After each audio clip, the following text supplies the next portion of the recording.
Good morning to everyone. It is my privilege and honor to be here at my alma mater, speaking to my beloved teachers who have molded my life.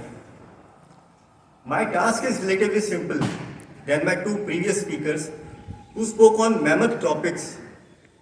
But if they want their patients' joint replacement and stem cell transplant surgeries to succeed, I will have to do my job and keep their patients' sugars under control. So I am here to speak on this metabolic disorder called as diabetes, which bears a great burden of disease and is the leading cause of morbidity and mortality in India and worldwide. In fact, India is the diabetes capital of the world. According to the recent data, 80 million people have diabetes in India, and approximately 60% of them remain undiagnosed. As we all know, diabetes is broadly divided into two types.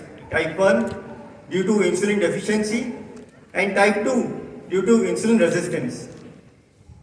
Type 2 diabetes is a lifestyle and preventable disease. Therefore, it's indeed very important to have a healthy lifestyle to prevent this diabetes. Insulin, as we know, is a hormone which acts as a key to unlock the cell to utilize glucose.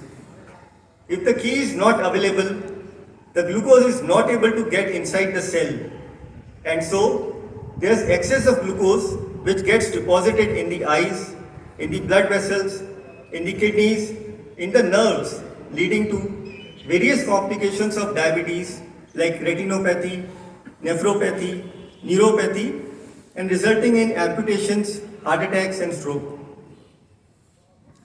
We come across many patients who are reluctant to start insulin when prescribed by their doctors. They bear in mind many misconceptions and apprehensions regarding insulin. As doctors, it is our duty to spread awareness, clear their doubts, and mitigate this fear of insulin, improving its acceptance in the general public.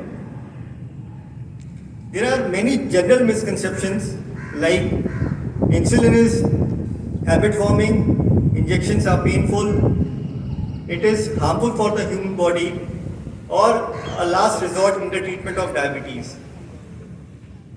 Well, insulin is not a drug you can get addicted to. It is a hormone which is synthesized in the human body from birth. Only in diabetes, the body is not able to synthesize enough insulin that leads to diabetes. So outside insulin is only given to make up for that lack of insulin. Multiple injections daily is not a pleasant thought to anyone.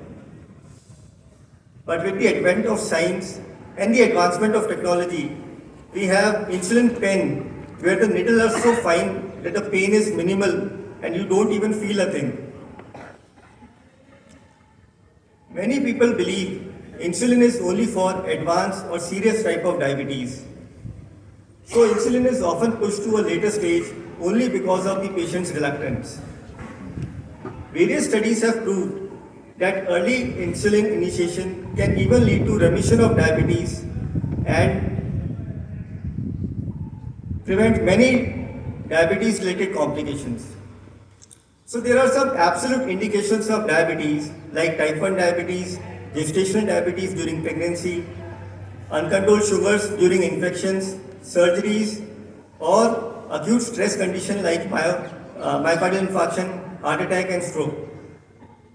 So you should always say yes to insulin when prescribed by their doctor. At times, we fear that once started, we may need to take the anti-diabetic medications lifelong. And this fear leads to delay in the treatment of diabetes. So we need to make it clear in our mind that diabetes is the enemy and insulin and medicines are our friends which help to fight this enemy and help us lead a normal life. Our so-called modern medicines are a system of evidence-based medicine.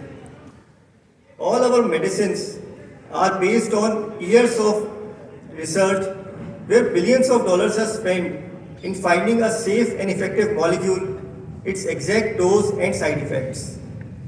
Unlike the other branches of medicine, our medicines, you can easily Google the exact effects and side effects of all our medicines, but the same cannot be done with the other homeopathy or Ayurvedic medicines.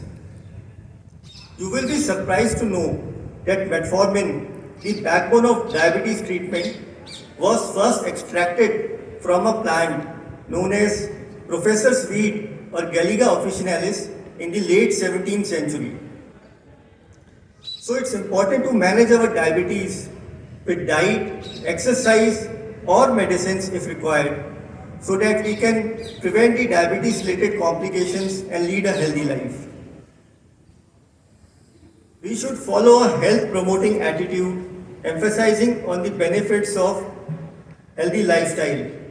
If we will be able to keep our sugar under control, we will be able to keep our eyes, our heart healthy, and who knows, we might be able to dance in our grandchildren's wedding as well, though we may need some help from Dr. Simon and his robot. I would like to conclude by a quote from Sri Aurobindo. There is no sin in men, but a great deal of disease, ignorance and misapplication. Thank you for your patience listening.